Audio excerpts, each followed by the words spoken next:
गौरी गणपतीच्या पूजेसाठी तयारीत किंवा कुठल्याही पूजेसाठीच्या तयारीत एक अगदी महत्त्वाचं जे साहित्य आहे ते म्हणजे हे गेजा वस्त्र, करपास वस्त्र किंवा कापसाचं वस्त्र किंवा कापसाचं मणीवस्त्र वेगवेगळ्या नावाने ओळखलं जाणारं. करायला अतिशय सोपं आहे हे. दोन पद्धतीने आपण बघणार आहोत. हे गेजा वस्त्र एक असं मोठं वस्त्र करून तुम्हाला हवं तेवढं तुम्ही असं त्यातलं काढून घेऊ शकता. गेजा वस्त्राबरोबरच आपण बघणार आहोत करायला अगदी सोपी आणि झटपट 5 मिनिटात होणारी खिरापत आणि पंचखाद्य. व्हिडिओला सुरुवात करणारच आहोत, पण त्याआधी नमस्कार, मी ज्योती पटवर्धन. ज्योती पटवर्धन चॅनलवर तुमच्या सगळ्यांचं अगदी मनापासून स्वागत. अगदी झटपट होण्यासाठी इथं मी पंचखाद्य आणि खिरापतीसाठी डेसिकेटेड कोकोनट वापरते. तुम्हाला हवं असेल तर सुकं खोबरं खिसूनसुद्धा घेऊ शकता. सगळ्यात आधी आपण करतोय खिरापत. नैवेद्यासाठी प्रसादासाठी अगदी झटपट होणारी ही खिरापत. अर्धी वाटी इथं मी डेसिकेटेड कोकोनट घेतले. डेसिकेटेड कोकोनट न वापरता तुम्हाला हवं असेल तर सुकं खोबरं खिसून घेतलं तरी चालेल. सुकं खोबरं किंवा हे डेसिकेटेड कोकोनट काही वेळेला हवेमुळं किंवा पावसाळ्यामुळं थोडंसं मऊ पडलं असेल किंवा चांबट झालं असेल तर हे हलकंसं असं गरम करून घ्यायचं.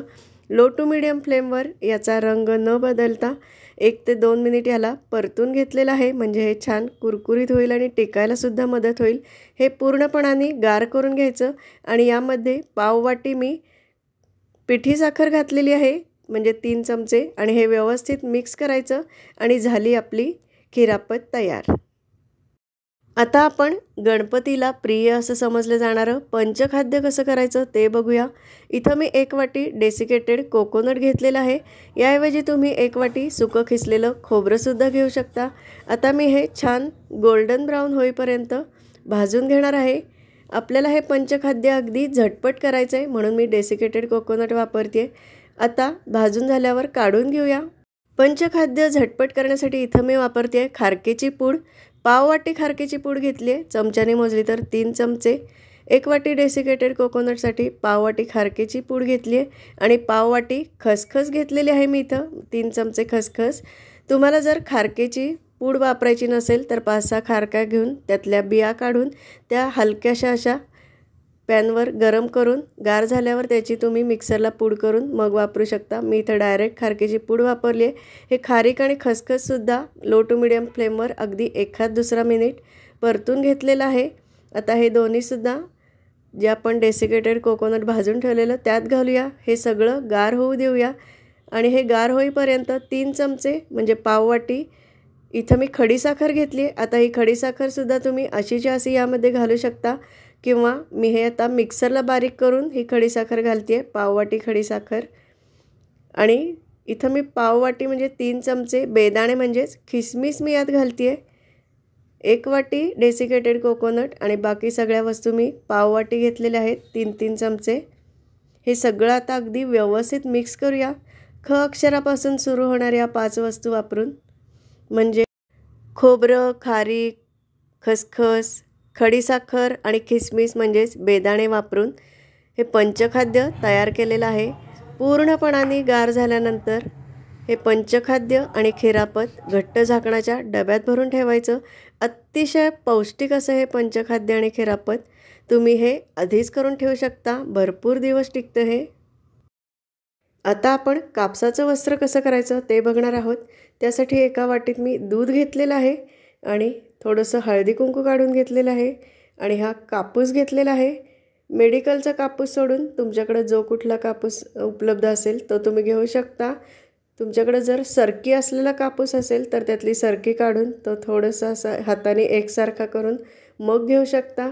आता माझ्याकडे जो कापूस होता तो मी असा त्यातला लागेल तसा असा घेतलेला आहे आणि हातावर असा हलकासा अशा पद्धतीने एकसारखा करून घेत आहे. म्हणजे आपल्याला कापसाचं वस्त्र करणं सोपं जाईल. या पद्धतीने लांबट असा त्याला आकार देऊन घेतलेला आहे आणि हे जे दूध घेतलेलं आहे त्यात अगदी हलकंसं असं बोट बुडवून हे बघा असा मणी तयार करायचा आणि दुधाचं जे बोट घेतलेलं आहे त्याने असा पीळ द्यायचा. परत एकदा बघूया.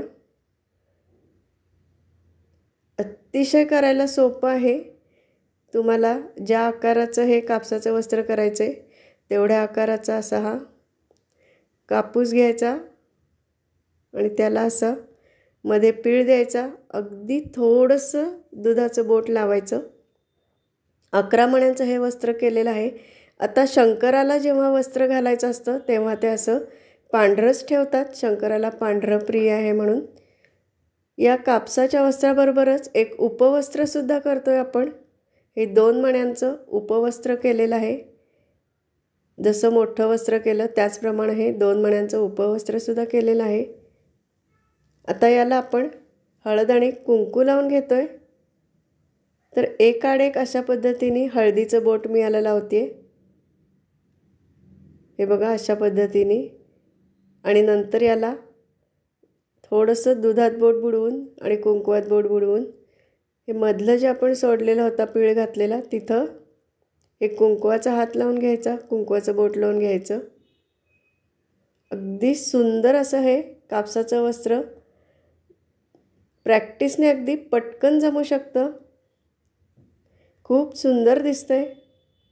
आता जर अशा पद्धतीने नसेल करायचं तर अजून एका पद्धतीने आपण करू शकतो. अशा पद्धतीने केलेलं थोडंसं असं नाजूक होतं. तुम्हाला जर थोडंसं असं मोठ्या असे मणी करायचे असतील, मोठ्या मूर्तीला वगैरे घालायचं असेल किंवा मोठ्या फोटोला देवीच्या किंवा देवाच्या, तर तुम्ही अशा पद्धतीने दुसऱ्या पद्धतीने करू शकता. जेवढ्या आकाराचा असा हा कापसाचा मणी करायचा आहे तेवढ्या आकाराचा कापूस घ्यायचा. त्याला असा दोन्ही बाजूनी हलकासा पीळ द्यायचा. खूप जास्त पीळ घालायचा नाही आहे. परत एकदा बघूया. थोडासा असा दुधाचा हात लावून बघा असा पीळ घालून घ्यायचा थोडा. दुधाऐवजी कोणी कोणी पाणीसुद्धा वापरतं किंवा रांगोळीसुद्धा वापरतात. अशा पद्धतीने एकसारखा करून घेऊन अगदी कडेने हलकासा पीळ द्यायचा आणि मणी तयार करून घ्यायचे. 11, 21 जेवढे तुम्हाला मणी करायचे हे मणी तयार झालेले आहेत. 11 मणी करून घेतलेत. आणि आता जिथं पीळ घातलेला ती दोन्ही टोकं अशा पद्धतीने दुधाचं बोट घेऊन जोडून घ्यायची. या पद्धतीने अगदी झटपट असं या प्रकारचं वस्त्रसुद्धा तयार होतं. तुम्हाला हवं असेल अगदी मध्ये थोडासा तुम्ही असा कापूससुद्धा लावू शकता.